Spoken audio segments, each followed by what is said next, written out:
For Karen Katz, it was a job she'd wanted all her life. She grew up shopping at Neiman Marcus, and in 2010, she became president and CEO of the Neiman Marcus Group.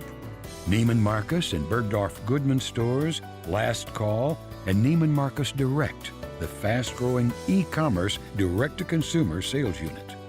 Right now, the world is her market. It's challenging, and the customers and the way they shop have changed dramatically in the last 15 years since the advent of e-commerce. But in fact, what the customer wants is still what she wanted 20 or 30 years ago. She wants to make sure that she's seeing the breadth of product. She wants somebody there to be able to advise her on the right things to buy and the right ways to wear the product she's buying. In other words, she wants a store she can trust. Neiman Marcus has made its reputation on building relationships with customers. The length to which they'll go to satisfy a customer is legendary. You know, the founding principles of Neiman Marcus were really based on two very important things. One was that we offer the best there was in merchandise from around the world. Price was really not the factor. It was really, were we offering the best quality and the most interesting product that we could put together. And the second thing was really developing relationships with customers.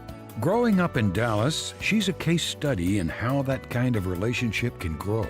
I grew up shopping at Neiman Marcus, and actually I'm the youngest of 3 children, and when I went off to college, my mother started working at Neiman Marcus on a very part-time basis, and so there's lots of involvement with the brand. She worked her way through the ranks as a merchandise manager in Houston, a store manager and vice president, later heading the store's initial e-commerce venture. It was a good learning experience for me, and I think what we recognized in the very early stages of e-commerce was that even though there were many, many naysayers about whether we could sell $500 and $600 pairs of shoes online, the exact opposite was actually the case, and customers embraced very quickly buying luxury online. Today, it's a part of the way consumers shop, and our goal across the United States is to offer a very seamless shopping experience for the customer.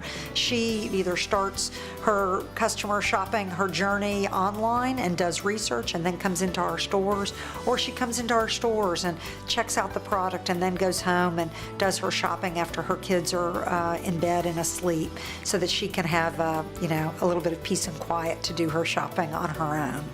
Karen Katz knows all about that. She and her husband Alan are proudest of her 23-year-old son. Along the way, she's taken time to be a good mother, a working mother. As CEO, she's tried some revolutionary things for her luxury retail group. She swung for the fences, as she puts it, with a holiday partnership last season with Target stores and her new online marketing venture in China. This day, she's being interviewed before leaving for Paris to preview this season's fashions. We have more front row seats at the fashion shows in New York, London, Milan, and Paris than any other retailer in the world, and that gives us a very unique position. And I think that part of what we want to do is take all that knowledge, that energy, that excitement of what we see on the runways from around the world and bring it to the consumer. Excitement and energy are good words for Karen Katz.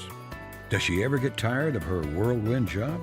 Oh gosh, I've just been in it for a couple of years. I got tons more to do. So tonight we welcome to the Dallas Business Hall of Fame our 2013 laureate, Karen Katz.